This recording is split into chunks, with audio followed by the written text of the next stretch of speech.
Hola, aquí estamos para continuar el comentario sobre el texto de Nietzsche, La razón en la filosofía. Ya atravesamos los dos primeros aforismos y ahora vamos a atacar el cuarto y el sexto. Como creo que les anticipé, vamos a hacer un toque nada más en el tercero, ahora de entrada, y voy a dejar de lado el aforismo quinto, que yo considero que merece un tratamiento más extenso, tiene ciertas dificultades, varias dificultades, y a través de mi incompetencia, digamos, tendríamos que irnos muy lejos para poder darles una mirada. Y creo que igual pueden abarcar la totalidad del texto, del sentido general de los 6 aforismos, aún ocultándosenos el quinto, o dejarlo para un futuro tratamiento en otro curso, posiblemente. Bien, como creo que les anticipé, en el tercer aforismo, Nietzsche hace una exaltación de la sensibilidad. Acaba de decir al final del aforismo 2 que hay un único mundo, ¿no? Acaba de destruir el dualismo platónico de mundos, el mundo inteligible, el mundo sensible, el mundo aparente para Platón, el de la sensibilidad. Acaba de decir, es el único mundo, no hay otro. El mundo de las ideas, ¿no? O el que luego será el cristianismo, el mundo divino, Dios, es una ficción vacía, es un añadido mentiroso. Bien, fíjense lo que dice al comenzar el tercer aforismo. Y qué sutiles instrumentos de observación tenemos en nuestros sentidos. Qué sutiles instrumentos de observación. Es decir, pone todas sus fichas a la sensibilidad. Sin embargo, y eso es lo que les quería hacer notar, cualquiera de nosotros hubiera recurrido como primer ejemplo para acentuar la fuerza de la sensibilidad a la vista, ¿no? Y él no, él dice inmediatamente, esa nariz, por ejemplo, esa nariz, es decir, el olfato, el olfato. Nietzsche está jugando en un doble sentido, en un sentido al mismo tiempo efectivamente perceptivo, pero al mismo tiempo un sentido figurado. En ese sentido figurado que a veces, el que a veces utilizamos la nariz cuando decimos, aquí huelo, huelo, ¿no es cierto? Algo malo, por ejemplo. Nietzsche, más de una vez, y aquí lo va a hacer en este texto, dice que tiene olfato para la podredumbre, o olfato para la muerte, ¿no? Para lo que huele a muerto, ¿no? Es un juego en ese sentido. Y además, como lo va a mostrar el aforismo 6, él pone la vista en este texto, que es un texto, como les decía, irónico, ¿no? Caricaturesco casi, le pone la vista del lado de Platón, pone la vista del lado de la ilusión, de la proyección, ¿no? De la contemplación platónica. Y por eso aquí no habla de la vista, si bien afirma la fuerza de la sensibilidad. Bien, vamos al aforismo 4. Junto con el primero, el cuarto es la otra caracterización de lo que Nietzsche llamó, recuerdan, la idiosincrasia, es decir, qué es lo peculiar, qué es lo que los caracteriza, y al mismo tiempo, yo les decía, con esa doble intención de decir cuál es también la enfermedad, ¿no? La idiotez de los filósofos. Primero, aquí va a decir, leo y nos detenemos. La otra, ¿ven? Dice, la otra idiosincrasia de los filósofos no es menos peligrosa. Recuerden que el peligro, ¿no es cierto?, en Nietzsche, que los filósofos representan, es un peligro ¿para qué? Para la vida, para lo vivo, para lo vivo. Porque los filósofos momifican y en la momificación conceptual matan. No lo hago más largo. Consiste en confundir lo último con lo primero. Ponen al comienzo, como comienzo, lo que viene al final. Por desgracia, pues no debería siquiera venir, dice Nietzsche. ¿Qué cosa? Los conceptos supremos. Es decir, los conceptos más generales, los más vacíos, el último humo de la realidad que se evapora. Fíjense cómo Nietzsche se refiere a los conceptos supremos. ¿Qué son los conceptos supremos? El bien, lo bello, lo igual, lo mayor, lo menor, lo incondicionado, Dios, lo absoluto, el ser. Todos estos conceptos supremos, dice Nietzsche, son el último humo de la realidad que se evapora, ¿no? Es decir, una nada, algo que va perdiendo cada vez más realidad. Confundir lo último con lo primero. Pongamos, a ver si les los ayuda, si es que ayuda necesitan, en términos nuevamente de la alegoría de la caverna. ¿Qué es lo primero que el prisionero ve? Aquello con lo que está inmediatamente en contacto, desde, digamos, el inicio de su vida, las sombras del interior de la caverna, ¿no es cierto? Eso es lo primero para el cavernario. ¿Qué es lo último para el cavernario? La contemplación del sol en el exterior de la caverna, la idea del bien, eso que Nietzsche llamará el concepto supremo. ¿Cuál es la maniobra que Nietzsche atribuye a los filósofos, que ahora veremos inmediatamente es un modo particular de qué? De valorar, de poner valores? La maniobra es poner lo último, es decir, eso que se contempla en el exterior de la caverna, como primero. ¿Qué significa como primero? Como comienzo, como dice el texto, en el sentido de como fundamento de todo lo anterior, que es aquello que justamente el liberado platónico concibe inmediatamente después de haber contemplado por primera vez el sol luego del largo acostumbramiento. ¿Recuerdan? Es decir, una vez que contempla, ese como dijimos en broma, creo yo lo he dicho en un video que no hice originalmente para ustedes, sino para otro lado, ese pau, esa especie de golpe de la contemplación, ¿qué es lo que le hace al prisionero? Comprender que eso, ese brillo, ese sol que está viendo ahora, es la causa de todo lo que vio antes. Entonces, esa inversión, lo último en el camino del conocimiento, puesto como primero, como fundamento de todo, es una nueva maniobra del valorar de los filósofos. ¿Cuál va a ser esa maniobra que esa perfección, esa, podríamos decir nosotros, abstracción de la plenitud que el espíritu o el alma encuentra al final del recorrido, es la causa de todo lo que vio antes y es además causa de sí misma? El filósofo dirá, solo lo perfecto puede ser causado nada más que por sí mismo. No puede derivar de nada. Lo perfecto no puede devenir.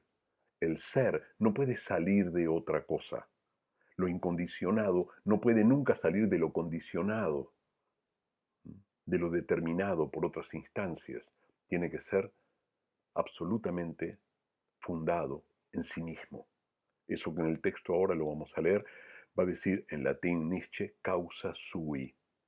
Causa sui es causa de sí mismo, estar fundado, estar causado por la propia realidad, porque nunca la superior de realidad de esos conceptos puede estar para el filósofo producida por algo inferior, por algo imperfecto, por algo que es una causa menor que aquel efecto que produce. ¿Dónde lo encontrábamos esto? En la demostración de la existencia de Dios cartesiana. Una vez más, ya sé que se los he reiterado, pero como lo considero una idea importante, al menos en el nivel llano, digamos, en que la estamos tratando. Recuerdan que Descartes decía, ¿cómo voy a tener la idea de algo perfecto en mi cabeza si yo soy imperfecto? ¿Cómo pude haberla producido? ¿Cuál es la razón de esa perfección? No puedo ser yo. La razón de esa perfección, es decir, Dios mismo. Y aquí es lo que Nietzsche está diciendo. Los filósofos valoran en ese sentido, es decir, establecen una especie de licitud. No le es lícito a lo superior, que para él es un concepto vacío, es, como acaba de decir, el último humo de la realidad que se evapora. A esa realidad no le es lícito de ningún modo provenir de algo inferior. ¿Por qué? Porque pierde justamente su poder, pierde su autoridad. Leamos. Esto es, una vez más, solo expresión de su modo de venerar. A lo superior no le es lícito provenir del inferior, no le es lícito provenir de nada. Fíjense que lo pone en términos jurídicos, podríamos decir, ¿no es cierto? No podemos admitir, no es posible, no es lícito en ese sentido, en el término de los valores, que lo inferior haya podido ser producido, perdón, que lo inferior haya podido producir, ¿no es cierto?, efectuar algo superior. Moraleja que sacan los filósofos: todo lo que es de primer rango tiene que ser causa de sí mismo. El proceder de algo distinto es considerado como una objeción, como algo que pone en entredicho el valor. Todo lo perfecto, si lo derivamos de algo inferior, pierde su valor, pierde su valor. Todos los valores supremos son de primer rango, siguen diciendo los filósofos, ¿ok? Porque aquí es uno de los textos en que ustedes pueden decir, bien, el chabón, ¿dónde está?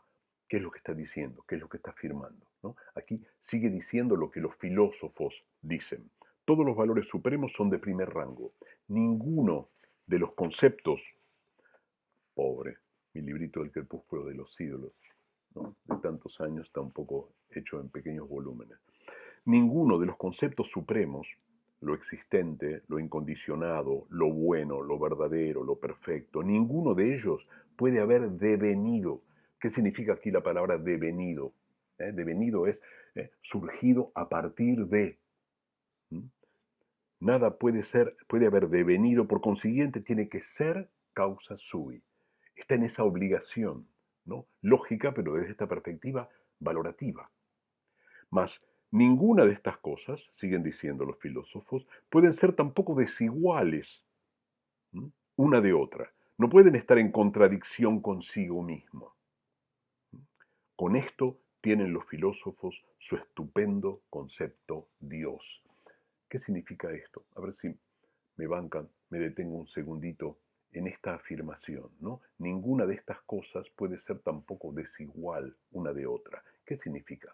Que cuando yo afirmo lo existente en un sentido absoluto, lo incondicionado, lo bueno, lo verdadero, lo perfecto, lo igual, son estos conceptos supremos, tan supremos, ¿no?, tan absolutamente incondicionados, que no pueden ser más que la misma cosa. No puede haber nada en su perfección que no les pertenezca. Como cuando yo digo la idea de bien en Platón, la idea de lo bello, la idea de lo igual. En Platón sigue habiendo, al menos en el texto que nosotros leímos, ese espíritu, podríamos llamar politeísta, que sigue admitiendo diversas realidades supremas, aunque la idea de bien parece como una supraforma o como una superidea, como aparece en la alegoría. Pero sin embargo, lógicamente, desde una perspectiva lógica, ¿qué le falta a lo bello para no ser al mismo tiempo lo bueno?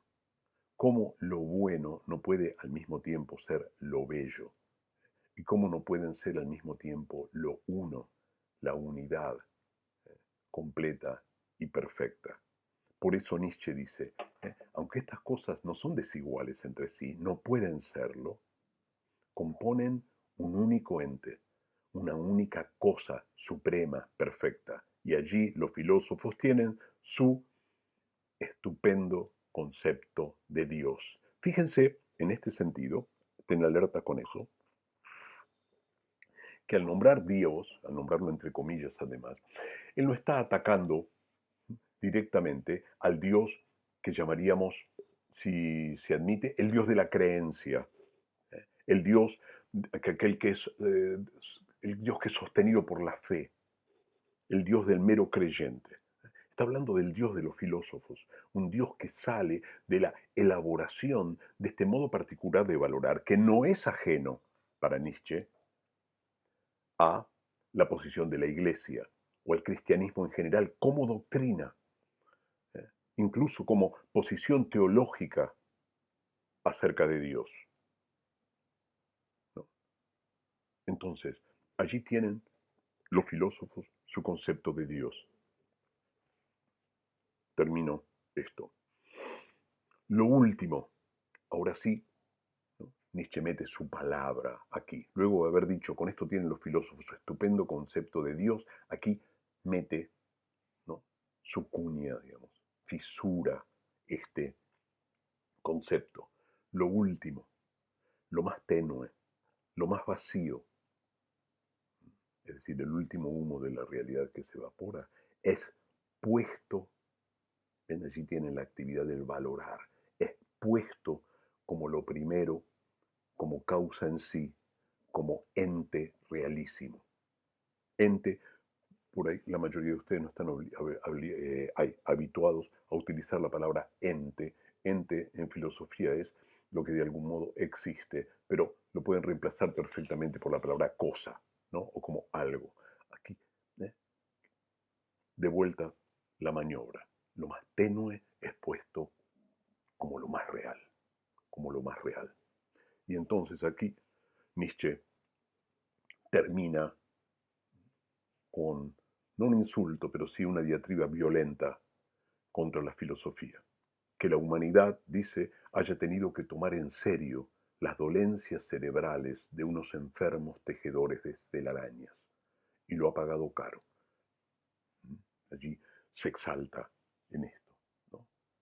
Esos enfermos tejedores de telarañas, dolencias cerebrales, enfermos tejedores de telarañas, es como mucho, ¿no? Podríamos decir. Reparen, antes de que pasemos al último de los aforismos, en que tejedores de telarañas,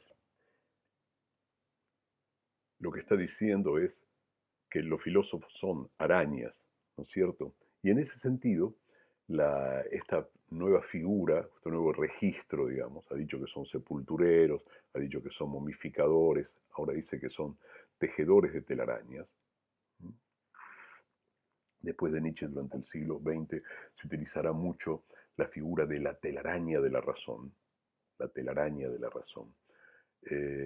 Esta imagen coincide con la de momificación, porque la araña y la telaraña de la razón es justamente donde lo vivo, en el caso de la araña, los insectos, se detienen en su movimiento y son, por decir así, agotados en su energía vital, ¿no? La araña, ¿no?, retiene a las cosas aún vivas, pero las paraliza de tal modo que queden fijas en su telaraña para allí extraerles gradualmente todo aquello que de vivo tienen, alimentarse de ellas, ¿no es cierto? En este sentido, podríamos hablar de una especie de vampirismo filosófico, ¿no es cierto? Aunque Nietzsche no está usando aquí la imagen del vampiro, pero es una imagen eh, violenta, es una imagen de violenta.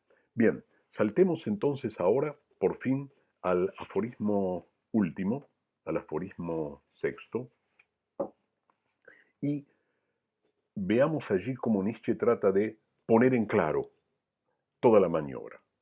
Decir, en una serie de condensación, cuál fue para él la maniobra de los filósofos, por qué o no, más que por qué, primero, de qué modo, en qué consiste esa maniobra, que reúne tanto el rechazo del tiempo y de la sensibilidad como esto de invertir y poner lo último, lo supremo en el sentido de la realidad más vacía como lo primero y la realidad más plena. Y luego Nietzsche va a establecer en el último párrafo casi su diagnóstico, es decir, nos va a decir qué tipo de vida es la del filósofo, que es aquello por lo que le han preguntado en el primer aforismo, ¿no es cierto? En el primer aforismo. Bien, atención. Se me estará agradecido, dice el chabón, si condenso un conocimiento tan esencial, tan nuevo, ¿no? La modestia de Nietzsche, en 4 tesis. Así facilito la comprensión, así provoco la contradicción. Primera tesis. Las razones por las que este mundo ha sido calificado de aparente fundamentan, antes bien, su realidad. Este mundo, ¿cuál es? El que tocamos, el que olemos, el que vemos fundamentalmente. Es decir, el ámbito platónico de lo visible, el mundo de las cosas en su multiplicidad y en su movimiento. El mundo que la sensibilidad nos hace patente, ¿no es cierto? Dice, las razones por las que este mundo ha sido calificado de aparente, es decir, no de verdadero, sino de ser una realidad de segundo orden, una realidad engañosa, son justamente aquellas que fundamentan su realidad. ¿Cuáles son las razones por las cuales este mundo ha sido considerado aparente? Su multiplicidad, su cambio, su equivocidad, su ambigüedad, su falta absoluta de permanencia, es decir, el nacimiento y la muerte, el devenir, que nos ofrecen continuamente, como ya lo dijo en el aforismo 2, los sentidos. Esas son las razones, y no hay otras, que fundamentan su efectiva realidad. Y fíjense cómo lo remata, ¿no es cierto? Dice, otra especie distinta de realidad es absolutamente indemostrable. Más allá de la sensibilidad, no podemos demostrar nada. Es extremo, ¿verdad? Segunda tesis.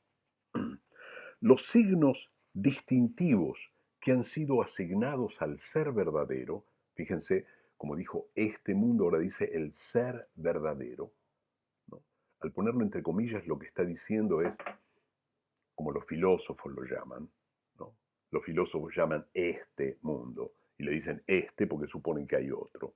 Y aquí dicen, hablan de el ser verdadero porque suponen que hay un ser aparente también, ¿no?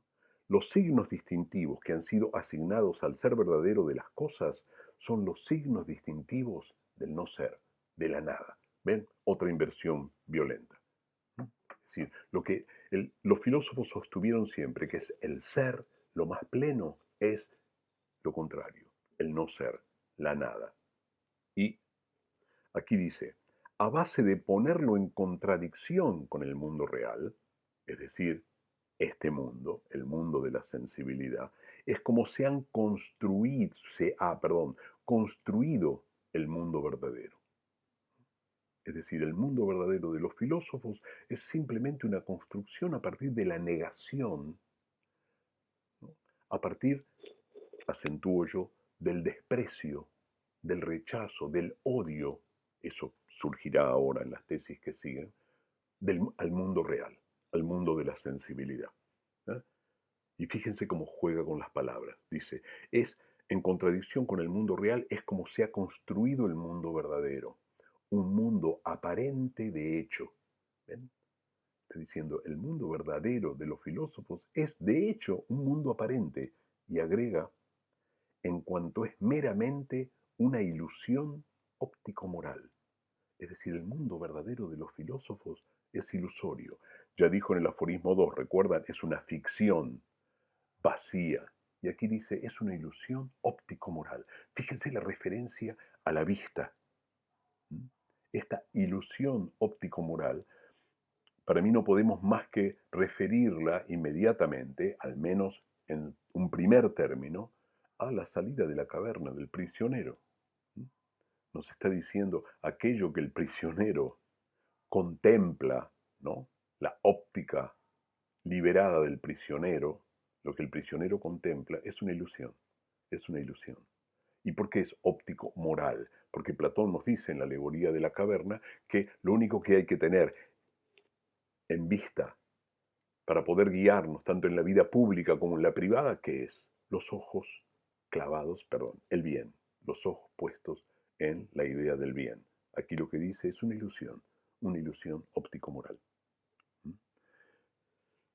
Y aquí entonces, en la tercera tesis, él va a dar, en la tercera y la cuarta, lo que leeremos de ella, vamos a leer la primera parte nada más, él va a dar su diagnóstico. Fíjense, porque esto es un poquitito más complejo. Inventar fábulas acerca de otro mundo distinto de este no tiene sentido, no tiene sentido, presuponiendo que no domine en nosotros un instinto de calumnia, de empequeñecimiento, de recelo frente a la vida. En este último caso, tomamos venganza de la vida con la fantasmagoría de otra vida distinta de esta, mejor que esta. Tengan cuidado porque la frase está puesta en negativo. Lo que está diciendo es, no, inventar fábulas acerca de otro mundo, el mundo de las ideas, Dios, otro mundo perfecto, otro mundo prometido a través de la inmortalidad del alma, etc. Podríamos multiplicar aquí las formas. No tiene sentido, ¿no es cierto? Dice, presuponiendo que no domine en nosotros tal y cual cosa. Entonces, inviértanlo si lo quieren, por ahí si les resulta difícil comprender esto, no tiene sentido presuponiendo que no domine, ¿no es cierto? Es una doble negación el párrafo. Quiere decir, en los filósofos lo que domina es un instinto de calumnia, de empequeñecimiento. ¿Qué más dice? De recelo. ¿Qué es calumnia, empequeñecimiento, recelo? ¿Qué es recelo frente a la vida? Desconfianza. Desconfianza, ¿qué significa? Considerar de algún modo que el valor de la vida no es tal, que la vida no vale la pena, que la vida no merece ser valorada, que la vida no merece ser vivida. Empequeñecimiento del valor de la vida, desconfianza, calumnia, desprecio frente a la vida. Eso es el instinto que domina en los filósofos. Y por eso, ¿qué hacen? Crean, inventan una fábula de otro mundo. Ven que es sencilla la cosa, pero por ahí las palabras los abruman, por eso les doy tanta vuelta. Pero más, él aquí dice, ¿y por qué? ¿No? ¿Por qué inventan la fábula de otro mundo? Para tomar venganza. Es decir, el invento de ese mundo perfecto es una maniobra de la venganza. ¿De la venganza hacia qué? Hacia la vida. Hacia la vida. Ya no a esta vida, la vida. El recelo, la desconfianza, el empobrecimiento de la vida son maniobras justamente, no maniobras, perdón, son sensaciones, se generan maniobras en contra de la vida, se vengan de la vida. Déjenme que termine de leer el textito.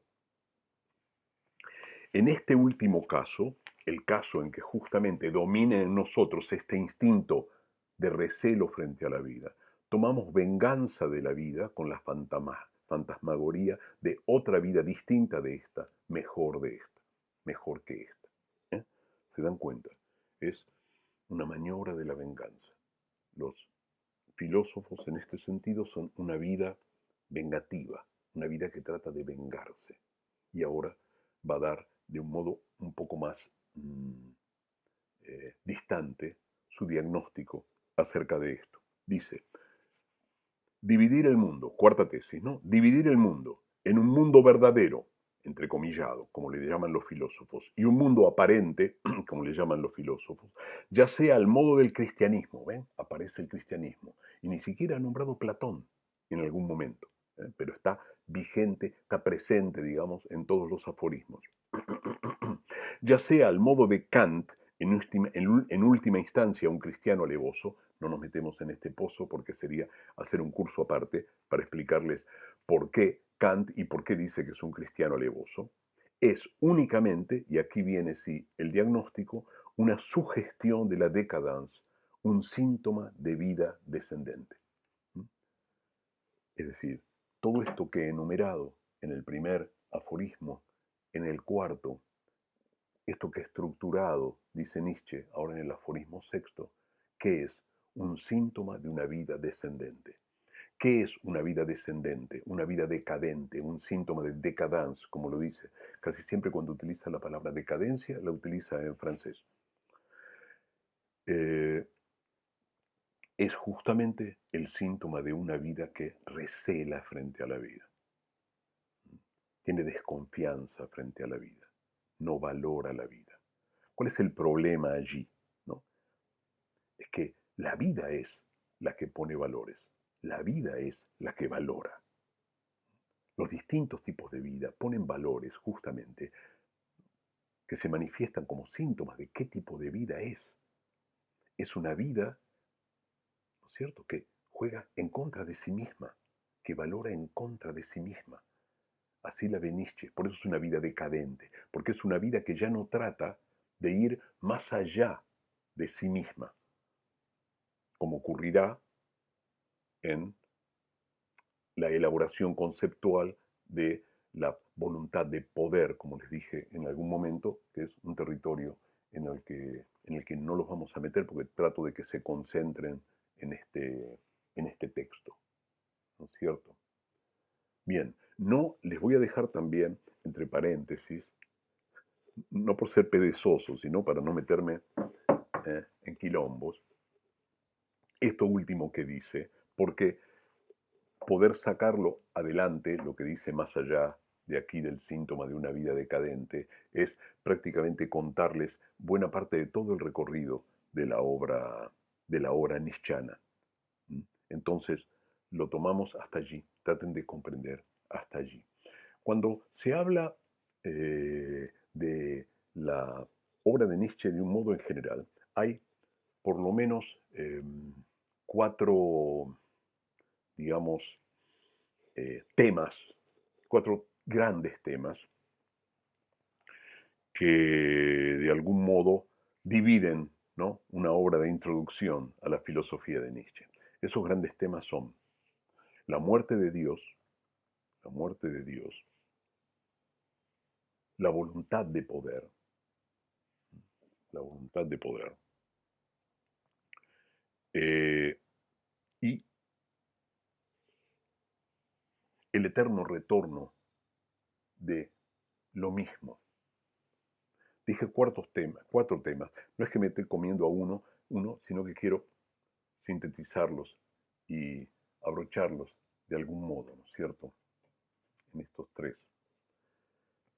Nosotros no podemos dedicarnos a desarrollar toda la polémica complicada acerca de la voluntad de poder, tampoco del complicadísimo tema de la concepción del tiempo como un círculo que vuelve una y otra vez eternamente sobre sí mismo y que vuelve a ofrecernos exactamente las mismas, idénticas, alternativas. Es decir, somos lo que ya fuimos infinitas veces y lo que seremos también circular e infinitas veces en el futuro. Este texto que nosotros leímos podría ser representante de la posición de Nietzsche acerca de lo que generalmente se llama la muerte de Dios. Nietzsche es un pensador, podríamos decir, ateo, pero en el sentido de que ataca el Dios de los filósofos, el Dios de los cristianos. Sin embargo, no es un pensador que rechace de un modo absoluto la posibilidad humana de crear dioses, producir dioses, inventar dioses. Lo que rechaza justamente es la posibilidad humana de impostar, proyectar otras realidades completamente ajenas que rigen desde su distancia y desde su ajenidad la vida del hombre.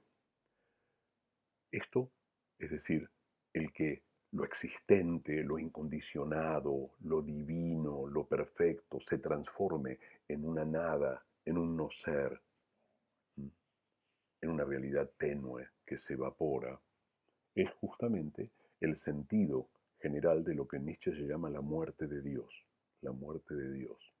Dicho en otros términos, ¿no? Esa realidad perfecta que es Dios se ha mostrado, o ahora, ¿no? En el tiempo de Nietzsche, también de algún modo en nuestro tiempo, se muestra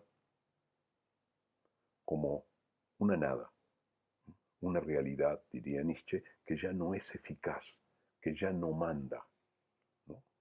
Nietzsche no es un ateo en el sentido de alguien que demuestra o alguien que se pone a argumentar en contra de la existencia de Dios. No, no, no, no. Nietzsche considera que esa valoración de las vidas que ponen a Dios, que ponen esas realidades perfectas, ¿no? Esa actividad de valorar ya es ineficaz, ya ha pasado, de algún modo ha muerta, ya no tiene realidad, no tiene eficacia, aun cuando quizás, así lo dice más de una vez, no nos, no nos hayamos percibido de eso, ¿no? O lo hayamos reemplazado por otras instancias de saber o de poder, como puede ser la ciencia o el Estado, que de algún modo reemplazan esa figura del ámbito inteligible de las ideas o del Dios de la teología cristiana. El cuarto ese elemento, que no dije, pero que ahora, digamos, se me hace presente igual, de algún modo, es el tan trillado y discutido asunto del superhombre, del superhombre. Para Nietzsche, dicho de un modo muy general e infantil, el superhombre es aquel que tendría la posibilidad de cargar sobre sus espaldas el peso de un nuevo valorar, no un valorar que lo enfrentara desde una dimensión extraña, lejana del humano y que se impusiera desde la eternidad sobre él, sino un nuevo hombre que se pusiera sobre sus espaldas esa eternidad circular y que dijera un sí, una afirmación perpetua, ¿no? Absoluta a, a lo que sería para los filósofos este mundo, la sensibilidad y la vida de cada uno. Bien, todo esto último era simplemente para mencionarles algunos elementos muy complejos de la filosofía de este chabón. Pero bien, concéntrense en esto, tienen su cuestionario y espero que esto por el momento les haya servido de algo. ¿Eh? Buen fin de semana.